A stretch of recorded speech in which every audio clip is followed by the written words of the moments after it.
Cześć, witam w drugiej części odcinka. W tej części skupimy się na analizie metody, która została wykorzystana, aby opuścić chruta. Metoda ta wykorzystuje chrut do fali systemu nadzorcy.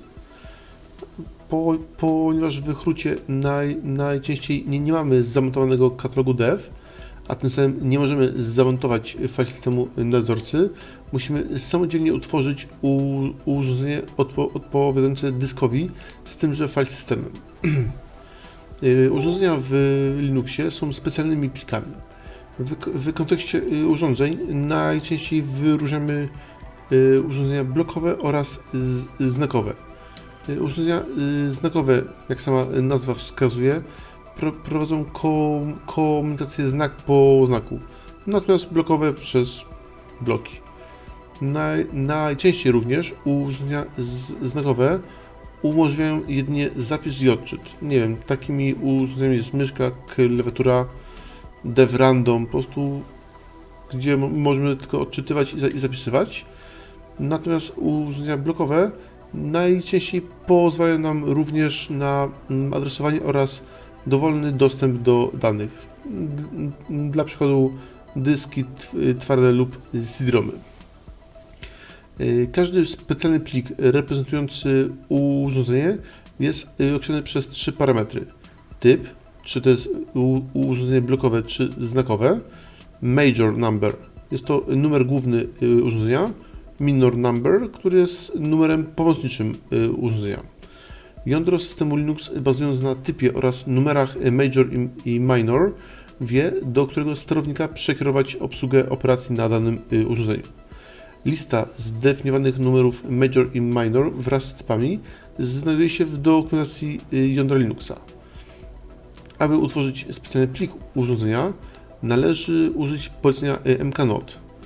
I tutaj pojawia się problem, ponieważ musimy znać major i minor dysku, dla którego chcemy utworzyć plik urządzenia. Dlatego odkrycie tych wartości jest jedyną trudnością, jaka nas czeka. Posiłkując się dokumentacją, widzimy, że na przykład Major 3 blokowy to są dyski ID i CD-ROMy. Tutaj są minory, które mówią nam o partycjach 1, 2.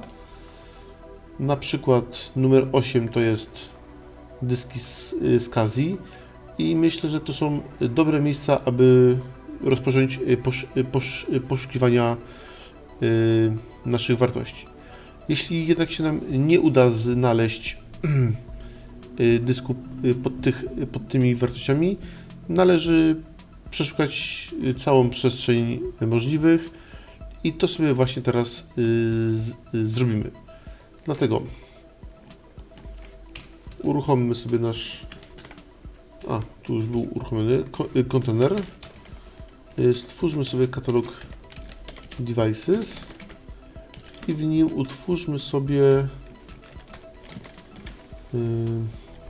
nie wiem, 300 urządzeń, mknot dev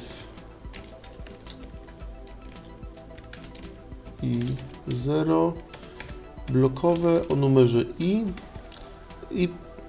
na razie spróbujemy przeszukać jedynie urządzenia o dev o minorze 0.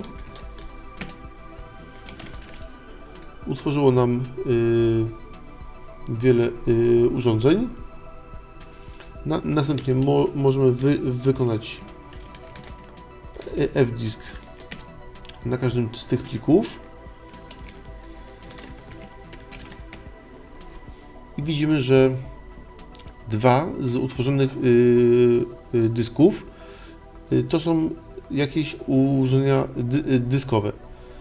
Dev1 0, 16 MB RAMu. W dokumentacji widzimy, że 1 blokowe to jest RAM disk. Czyli nie jest to, co by nas interesowało. Natomiast dev 250 To jest urządzenie blokowe o rozmiarze 44 giga, co może świadczyć, że to jest ten dysk, który nas interesuje. Gdyby tutaj się nie udało niczego znaleźć, trzeba by rozszerzyć poszukiwania po minorach innych niż 0. Ok, czyli jeśli dev2530 to jest nasze urządzenie, należy utworzyć teraz urządzenie odpowiadające partycji pierwszej, bo taka jest tutaj. Dlatego musimy zrobić mknode host fs blokowe 2531, gdyż minor pierwszy, jak tutaj widzimy w dokumentacjach, zwykle oznacza partycję. 0 to jest dysk cały, 1 to partycja pierwsza, 2 to partycja trzecia, 63 to partycja 63. Dlatego utwórzmy sobie takie urządzenie i następnie zamontujmy je do katalogu MNT. I widzimy, że to jest file system nadzorcy, co już jest bardzo dużym osiągnięciem, ale możemy zrobić sobie jeszcze dla dopełnienia całości chruta i jesteśmy w tej chwili w systemie bazowym. Mamy basha i to jest file system systemu bazowego. Tak więc w 3 poleceniach udało się nam opuścić Dockera, w którym mieliśmy prawa roota. Znaczy, tutaj trzeba było dać privileges, ale to się zdarza dość często, że takie są kontenery.